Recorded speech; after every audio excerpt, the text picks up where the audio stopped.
नमस्कार दोस्तों, आप सभी का बहुत बहुत स्वागत है। आज की वीडियो में मैं आप लोग को ऐसे 5 प्रकार की वनस्पतियों की जड़ी के बारे में बताऊंगा, जिस जड़ी को इस नवरात्र में, चाहे कोई भी नवरात्र में या फिर किसी भी शुभ दिन में अगर आप धारण करते हो मात्र छोटा सा उपाय करके, तो आपके जीवन के सारे समस्या खत्म होना शुरू हो जाएंगे। आपके ग्रह दोष नक्षत्र सभी सुधरने शुरू हो जाएंगे। आपके बंद किस्मत के दरवाजे खुलना शुरू हो जाएंगे। और तो और आप उस जड़ी को यदि आप कमर में बांधते हो या फिर माथे में बांधते हो या फिर गले में, भुजा में, जहाँ जिसका विधान है धारण करने का, उस तरीके से अगर आप उसे अपनाते हो तो निश्चित रूप से सामने वाला आपके ऊपर आकर्षित होगा, सम्मोहित करेगा वह जड़ी और आपकी हर कार्य को सफल सिद्ध करेगा। देखते ही देखते आपके ऊपर उसका दिल आ जाएगा या फिर आप जिसे चाहोगे वह आपके समक्ष प्रस्तुत हो जाएगा। ऐसा एक बार नहीं, कई बार इसका सफल सिद्ध करके जो कर चुके हैं और जिसका अनुभूत प्रयोग हो चुका है, उसी जानकारी को इस वीडियो में बता रहा हूं। तो वीडियो को ध्यानपूर्वक लास्ट तक ज़रूर देखिए, क्योंकि थोड़ी सी अगर इसमें इधर उधर ध्यान दे दोगे और समझ नहीं पाओगे तो शायद आपको सफलता ना मिले, क्योंकि अधूरा जानकारी कभी सफलता नहीं देता है। इसलिए बिना स्किप किए ध्यान से अच्छे से सुनते रहिए, समझते रहिए, विधि विधान को जानते रहिए। तो चलिए फिर शुरू करते हैं। और अगर नए देख रहे हो हमारे चैनल को तो सब्सक्राइब कर लीजिए, क्योंकि इसी तरह की जानकारी हम रोज़ाना देते रहते हैं, जो लोगों के जीवन को बदलने का कार्य करता है, स्वास्थ्य में सुधार करने का कार्य करता है, हर किसी को हमेशा सुख देने का प्रयास करते हैं इस चैनल के माध्यम से। तो चलिए आगे बढ़ते हैं। सबसे पहले वनस्पति की बात करते हैं दोस्तों, सहदेवी के पौधे की जड़। आप लोग जानते ही होंगे कि इस पौधे की जिस तरह से नाम है उसी तरह से इसके गुणधर्म भी है, जैसे सहदेवी। तो यह हर एक चीज़ जो आप सह रहे हो उसको सहने की क्षमता देती है या फिर उसको ख़त्म कर देती है। जैसे आपके मस्तिष्क में किसी भी प्रकार की हलबली कलबली मची हुई है, जिसकी वजह से आप हमेशा चिड़चिड़ापन रहते हैं, आपके दिमाग में न जाने कितने प्रकार के सोच चलते रहते हैं और उन सोच में आप फंस करके उलझे पड़े रहते हो और किसी भी कार्य को अच्छे से नहीं कर पा रहे होते हो। तो इसके लिए आपको बहुत ज़्यादा सोचने विचारने की ज़रूरत नहीं है। सिर्फ और सिर्फ एक बार इस जड़ी का प्रयोग करके देखिए, सहदेवी का पौधा का जड़। इसको करना क्या है, आप जब भी सोते हो आपको रात में अगर भूत प्रेत दिखाई देते हैं, उनके सपने आते हैं, मन में हमेशा चिड़चिड़ापन या फिर उदासीपन छाया रहता है, उमंग खुशी नहीं रहता है, तो आप अपने माथे में लगातार जितने दिन नवरात्र है उतने दिन माता रानी का नाम लेकर के उनके नाम से इस सहदेवी की जड़ को अपने माथे में बांध दें और सो जाएं। आपकी समस्या हमेशा हमेशा के लिए ख़त्म हो जाएगी, अच्छी नींद आएगी और आपको कोई भी नकारात्मक ऊर्जा नहीं सताएगी। इसकी गारंटी है और परमानेंट सॉल्यूशन भी है। यह भी एक बार नहीं कई बार आजमा करके कई लोगों के द्वारा देखा गया है और प्रमाणित भी हो चुका है। दूसरे नंबर का जो कमाल की और चमत्कारी वनस्पति की जड़ है दोस्तों, वह है अपराजिता का जड़ या स्वयं अपराजिता का पौधा। तो इस अपराजिता के पौधे को, पुष्प को आप लोग देखे होंगे, पहचानते होंगे, आपके घर में होगा या फिर अगल बगल में होगा। नहीं जानते हैं तो मैं दिखा रहा हूँ, उसे देख कर के पहचान लीजिए और कोशिश करें कि इस नवरात्रि में इसकी जो पौधे हैं उसे अपने घर में उत्तर पूर्व के जो मध्य में दिशा बनता है उसी दिशा में लगाने की कोशिश करें। वह दिशा सबसे उत्तम होता है। जब तक नवरात्र का पर्व चल रहा है तब तक आप इसे लगा सकते हैं, लेकिन अगर इसमें भी कोई खास लगाना चाहें तो गुरुवार को लगा सकते हैं, क्योंकि यह धन की देवी माँ लक्ष्मी का भी रूप है और यह अपराजिता का पौधा माँ दुर्गा के एक नाम ही है। इस पौधे को अगर कोई भी अपने घर में नवरात्रि के पर्व में लगाता है या गुरुवार के दिन लगाता है तो उसके घर में कभी भी कोई भी बुरी आत्मा नहीं सताती, किसी को कोई दुख कलह कलेश नहीं आता और धन धान्य की कभी कमी नहीं होती, क्योंकि यह अपराजिता है। माँ दुर्गा इसी नाम से कभी भी अपने दुष्टों से संहार करते हुए पराजित नहीं होती है, हमेशा विजय प्राप्त करती हैं।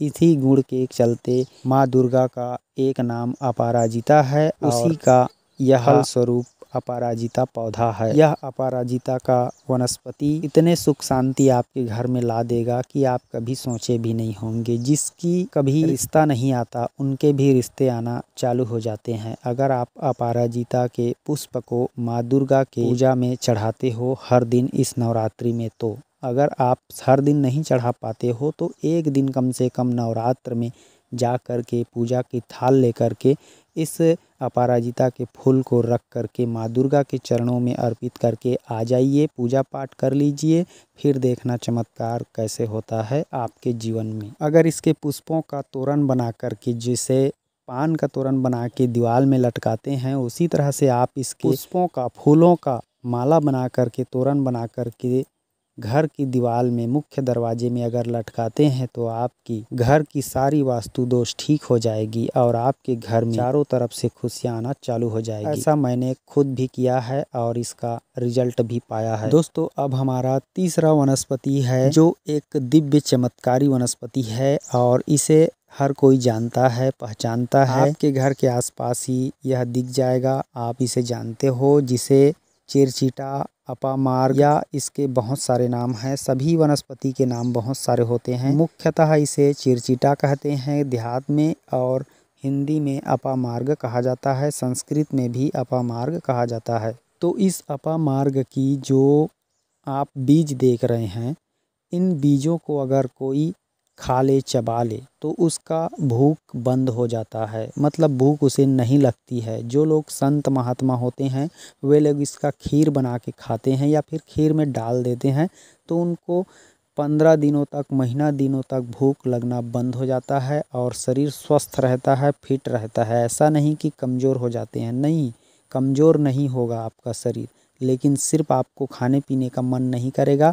बस आपका तप साधना में मन लगा रहेगा, भूख आपको नहीं सताएगी। तो यह साधना करने वालों के लिए बहुत ही फलदायी होता है इसका बीज। या फिर जो उपवास भी रखते हैं और उपवास नहीं कर पाते हैं भूख के चलते, तो उनके लिए विशेष प्रकार का फायदेमंद अपामार्ग का बीज है। तो इस नवरात्रि में आप इसके जड़ को किस तरह से प्रयोग कर सकते हैं मैं आपको बताता हूँ। जैसे आप नवरात्र के पर्व में हर दिन शुभ होता है, ये आप लोग जानते होंगे। माँ दुर्गा विराजमान रहती है, चारों तरफ उनका आशीर्वाद रहता है। तो माँ दुर्गा के सभी 9 रूपों को याद करके आप जाइए अपामार्ग के पौधे के पास और अच्छे से स्नान ध्यान करके बैठ जाइए, साफ सुथरा हो करके पौधे के पास, और उसके जड़ को अच्छे से, हो सके तो गंगा जल से छिड़काव करके और धूप अगरबत्ती जला के, नारियल तोड़ के, माँ दुर्गा का नाम ले करके उसकी जड़ को अच्छे से धीरे धीरे करके निकाल लीजिए। अब इस तरह से उसकी जड़ को नमन करके खोद के लाने के बाद उसे साफ पानी में धो करके किसी चांदी के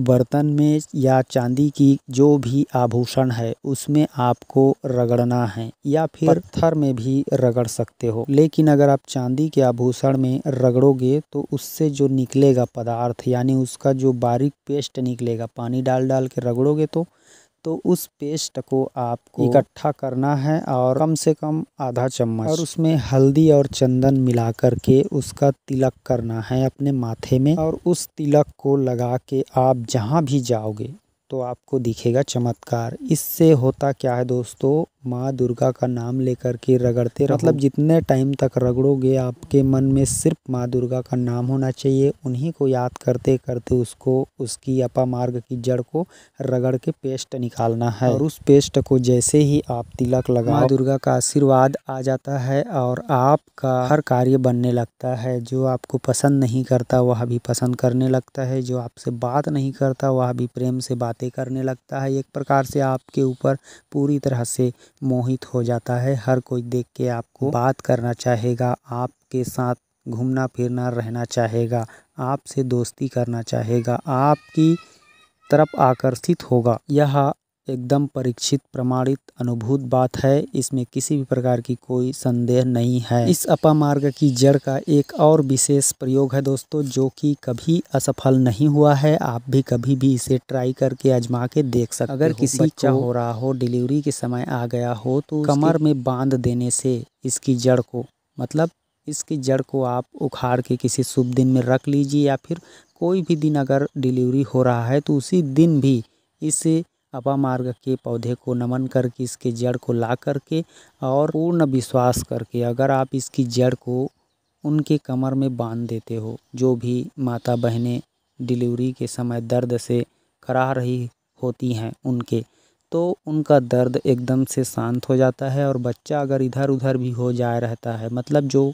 कहते हैं ना कि बच्चा फंस गया है, मुड़ गया है, ऐसे वैसे हो गया है, तो सब ठीक हो जाता है इसकी जड़ को बांधने से, और बिना दर्द के नॉर्मल डिलीवरी हो जाता है और स्वस्थ बच्चा होता है। इस जड़ को बांध करके कई महिलाओं ने आज तक के डिलीवरी करा चुके हैं और उनको बहुत ही ज़्यादा इसका अच्छे परिणाम, शुभ लाभ मिले हैं। अब मैं आपको एक और ज़बरदस्त चमत्कारी वनस्पति बता रहा हूँ, जो है हिंगलाज का पौधा, हिंगलाज की, जिसे आप लोग अभी देख पा रहे हो। हिंगलाज का पौधा फूल इस तरह से होता है।